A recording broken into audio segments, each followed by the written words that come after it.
ছাৰে দেখোন যুদ্ধৰ বাবে সাজু হৈ আছে। যুদ্ধৰ বাবে সাজু হৈ আপোনাৰ দৰে নাকত তেল দি শুই থাকিলে হ'ব নহয় মানে ছাৰ যুদ্ধ শেষ হ'বই এতিয়া।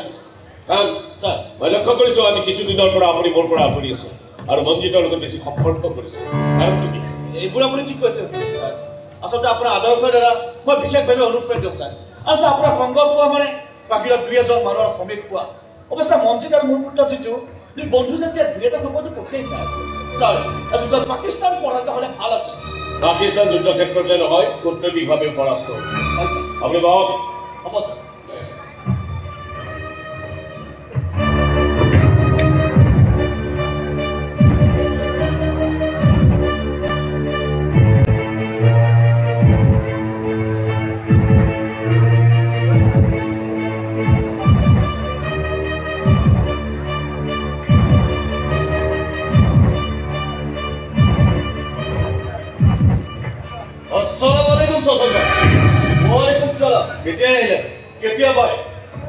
একেবাৰে 99 ডিগ্ৰীতে আছে। হয় চাচা, যুদ্ধ আৰম্ভ হোৱাৰ পৰা আব্বাৰ দৰে কি হৈছে? এনি টাইম মেজাজ গৰম হৈ থাকে।